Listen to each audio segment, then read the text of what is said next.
সামনেই গণেশ চতুর্থী, আর এই গণেশ চতুর্থীতে আপনারা বানিয়ে নিতে পারেন তালের মোদক। আর এই মোদক বানাবার জন্য কোনো রকম মোল্ড লাগবে না, যে কোনো কেউ খুব সহজে হাত দিয়ে এই রকম মোদক বানিয়ে নিতে পারে। আর স্বাদের দিক থেকে যদি বলেন, তাহলে এই মোদকের জুড়ি মেলা ভার, খেতে এতটাই সুন্দর হয়, সবারই পছন্দ হবে। তাহলে আসুন, ভিডিওটিকে প্লিজ স্কিপ করবেন না, সম্পূর্ণ রেসিপিটি দেখে এই রকম মোদক বানিয়ে নিন। নমস্কার বন্ধুরা, সম্পূর্ণ একটা নতুন রেসিপি দেখার জন্য হেসেল বনলক্ষ্মীতে আপনাদের সকলকে স্বাগত জানাই। তাহলে শুরু করা যাক আজকের সম্পূর্ণ নতুন রেসিপি, তালের মোদক। মোদক বানাবার জন্য এখানে আমি নিয়েছি ছানাটা সম্পূর্ণ জলটা ছেঁকে নিয়েছি। 1.5 কেজি দুধে ছানা ফাটিয়ে গরম ছানাতেই জলটা সম্পূর্ণ ছেঁকে দিয়েছি। ছানাটা একবারে পনিরের মতো হয়ে গেছে। দেখুন বন্ধুরা, এতে কিন্তু একটু জল নাই। ঠিক এইভাবেই শুকনো করে ছানাটাকে ছেঁকে নিতে হবে। ছানার বদলে এখানে পনিরও ইউজ করা যেতে পারে। তো আমি ছানাটায় জল একদম চিপে নিয়েছি। এখন মিক্সার গ্রাইন্ডারে ছানাটাকে আমি নিয়ে নিচ্ছি। 1.5 কেজি দুধ ফাটিয়ে ছানাটা তৈরি করেছি, ওজনে 150 গ্রাম হবে। এখন এর মধ্যে দিচ্ছি চিনি। যে বাটিতে ছানা নিয়েছি সেই বাটিতে 1/3 বাটি চিনি দিয়ে দিলাম। চিনির পরিমাণটা আপনারা বাড়িয়ে বা কমিয়ে নিতে পারেন, তবে এই পরিমাণ চিনি দিলেই মিষ্টিটা ঠিক হবে। এখন এটাকে একটা স্মুথ পেস্ট তৈরি করব।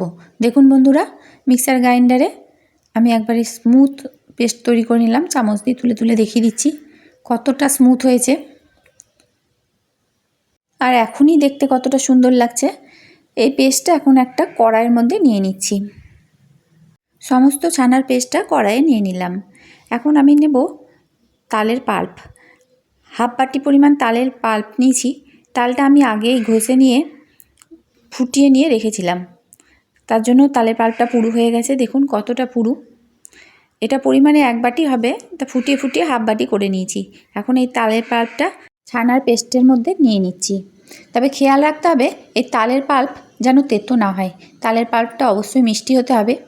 এখন এটা খুব ভালোভাবে মিশিয়ে নিচ্ছি। গ্যাসটা লো ফ্লেমে রেখেছি, আর খুব ভালোভাবে মিশিয়ে নিতে হবে। তাল কেনার সময় দেখে কিনবেন, কালো দেখে কিনবেন, তাহলে সেই তাল মিষ্টি হবে। যদি লাল তাল বা কটা তাল হয়, তাহলে কিন্তু সেই তাল বেশিরভাগ ক্ষেত্রেই তেতো হয়।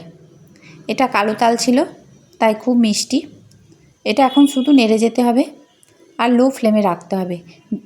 গ্যাসটা যদি বাড়ানো হয়, তাহলে এই মিক্সারটা দানা দানা ভাব চলে আসবে। তাই অবশ্যই লো ফ্লেমে কাজটা করতে হবে। হাতে একটু সময় নিয়ে করবেন, তবে খুব বেশি সময় লাগবে না। মাত্র 10-15 মিনিট সময় দিলেই এটা তৈরি হয়ে যাবে। শুধু এটা এখন নেড়ে যেতে হবে। তালের তো অনেক রেসিপি খেয়েছেন, তালের বড়া, তালের লুচি, তালের পিঠে, তাল ক্ষীর প্রচুর খেয়েছেন, কিন্তু এই রেসিপিটা একবার বানিয়ে দেখুন, খেতে কিন্তু দুর্দান্ত লাগবে, আর দেখবেন সবারই পছন্দ হবে।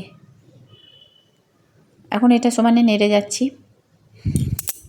নাড়তে নাড়তে দেখুন কতটা পুরু হয়ে গেছে। তবে এটা আরও পুরু করতে হবে।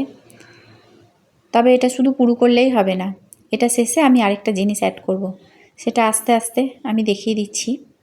দেখুন এটা একবারেই পুরু হওয়া পর্যন্ত সমানে নেড়ে যেতে হবে। তো বন্ধুরা, আপনারা একটু কমেন্ট করে বলুন, আপনারা এই ধরনের রেসিপি কেউ বানিয়েছেন কিনা বা খেয়েছেন কিনা। যদি না বানিয়ে থাকেন বা না খেয়ে থাকেন, তাহলে অবশ্যই একবার বানিয়ে দেখুন। তালের সিজন থাকতে থাকতে একবার বানিয়ে নিন, নাহলে তাল শেষ হয়ে যাবে। খেতে কিন্তু দুর্দান্ত লাগবে। সম্পূর্ণ একটা নতুন রেসিপি বলতে পারেন। তালের মোদক আমার মনে হয় এখন অবধি কেউ বানায়নি। বানিয়ে দেখুন, আশা করি রেসিপিটা আপনাদের সবারই খুব ভালো লাগবে। দেখুন বন্ধুরা, ঘাঁটতে ঘাঁটতে এটা কতটা পুরু হয়ে গেল। তবে এটা আরও পুরু করতে হবে। দেখুন বন্ধুরা, এটা আরও পুরু হয়ে গেল। এখন এটা কড়াই ছেড়ে আসছে। তবে আপনারা যদি মনে করেন এই পর্যায়ে নামিয়ে নেবেন আর মোদক আকারে পাকিয়ে নেবেন, তাহলে কিন্তু এটা পাকানো যাবে না। কারণ এটা তো তাল, শুধু ছানা নয়। শুধু ছানা যদি এটা হতো, তাহলে এই পর্যায়ে নামানো যেত আর সন্দেশের আকারে পাকানো যেত। কিন্তু যেহেতু এতে তাল মিক্সড আছে, তাই এটা বাইন্ডিংয়ের জন্য কিছু একটা অ্যাড করতে হবে। তাই এই পর্যায়ে আপনারা এখানে কর্নফ্লাওয়ার দিতে পারেন, কিন্তু যদি কর্নফ্লাওয়ার দেওয়া যায় তাহলে রঙটা কিন্তু আরও সাদা হয়ে যাবে। তাই এখানে আমি কর্নফ্লাওয়ার দেব না। আমি 3 চামচ দুধের মধ্যে ছোট 1 চামচ কাস্টার্ড পাউডার গুলে নিচ্ছি। খুব ভালোভাবে কাস্টার্ড পাউডারটা গুলে নিতে হবে, যাতে কোনো গুটলি পেকে না থাকে। দেখুন বন্ধুরা, খুব সুন্দরভাবে আমি কাস্টার্ড পাউডারটা গুলে নিলাম। ঠিক এইভাবে গুলে নিতে হবে। আর কাস্টার্ড পাউডার দিলে কি হবে, রঙটাও ঠিক থাকবে। দেখুন কাস্টার্ড পাউডারের রঙটা আর তালের রঙ একবারে মিশে গেছে, রঙটাও ঠিক থাকবে আর বাইন্ডিংও হয়ে যাবে। আর এতে যেহেতু একটা সেন্ট দেওয়া থাকে, তাই আলাদা করে এলাচ দানা বা কোনো কিছু সেন্টের দেওয়ার জন্য কিছু দেওয়ার প্রয়োজন হবে না। কাস্টার্ড পাউডারে ভ্যানিলা এসেন্স দেওয়া আছে, তাই সেন্ট অটোমেটিক হয়ে যাবে। আমি আর কোনো রকম এলাচ দিচ্ছি না। এখন কাস্টার্ড পাউডারটা দেওয়ার পর সমানে ঘেটে যেতে হবে, না হলে কিন্তু কাস্টার্ড পাউডারটা সব জায়গায় ভালোভাবে মিশবে না। দেখুন আমি এইভাবে সমানে কাস্টার্ড পাউডার দেওয়ার পর ঘেটে নিচ্ছি। আর কাস্টার্ড পাউডার দেওয়ার সময় তলাতে অনেক সময় লেগে যায়, তাই খুব ভালোভাবে ঘাঁটতে হবে। দেখুন ঘাঁটতে ঘাঁটতে এটা আস্তে আস্তে জমে যাচ্ছে। আপনাদের কাছে যদি কাস্টার্ড পাউডার না থাকে তাহলে আপনারা কর্নফ্লাওয়ারও দিতে পারেন, তবে কর্নফ্লাওয়ার দিলে মোদকের কালারগুলো আরেকটু হালকা হয়ে যাবে, ঠিক এই কালারটা আসবে না। দেখুন বন্ধুরা, এখন এটা আমি ঘেটে নিচ্ছি। ঘাঁটতে ঘাঁটতে কতটা পুরু হয়ে গেল। তবে এটা আরও কিছুক্ষণ নাড়তে হবে, যতক্ষণ না খুব ভালোভাবে ছেড়ে আসে কড়াই থেকে। দেখুন বন্ধুরা, এখন এটা পুরোটাই খুন্তির সাহায্যে উঠে আসছে। দেখুন খুন্তির সাহায্যে কড়াই থেকে সম্পূর্ণভাবে ছেড়ে যাচ্ছে। যখন এই পজিশনে আসবে তখনই গ্যাসটা বন্ধ করে দিতে হবে, আর এটা পুরোপুরি ঠান্ডা করে নিতে হবে। তারপর মোদকের শেপ দিতে হবে।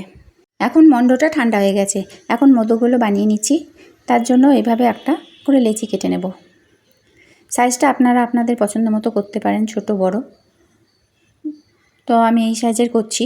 একটা গোল করে পাকিয়ে নেওয়ার পর দেখুন ঠিক এইভাবে ওপর দিকটা লম্বা করে নিচ্ছি।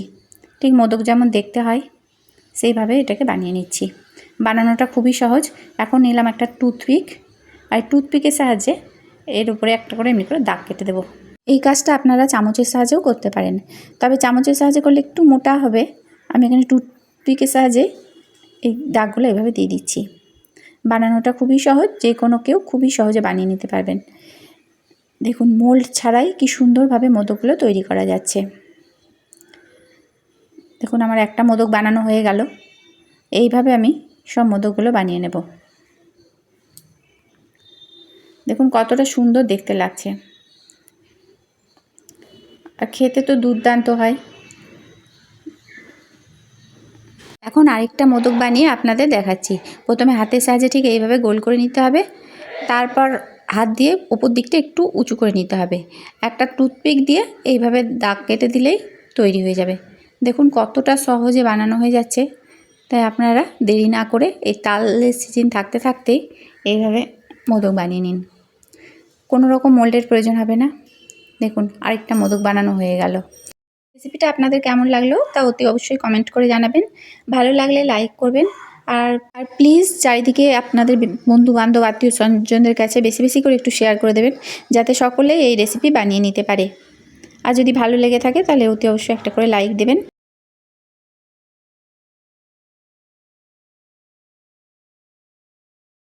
আর যে সকল নতুন বন্ধুরা আমার এই রেসিপিটা দেখছেন এখনও অবধি সাবস্ক্রাইব করেননি, তাদের যদি রেসিপিটা ভালো লেগে থাকে তো প্লিজ চ্যানেলটিকে সাবস্ক্রাইব করে দেবেন। তার সঙ্গে পাশে থাকা বেল আইকন অতি অবশ্যই প্রেস করবেন, যাতে আমি যখনই কোনো নতুন ভিডিও ছাড়বো আপনাদের মোবাইলে তার নোটিফিকেশান আগেই পৌঁছে যাবে। আপনারা কমেন্ট করে জানান কেমন লাগছে। আপনারা কেউ কমেন্ট করছেন না, আমি তো বুঝতেই পারছি না রেসিপিগুলো আপনাদের কেমন লাগছে। আমি এইভাবেই সব মোদকগুলো বানিয়ে নেব। সমস্ত রেসিপিটি দেখার জন্য হেসেল বনলক্ষ্মীর তরফ থেকে অসংখ্য ধন্যবাদ।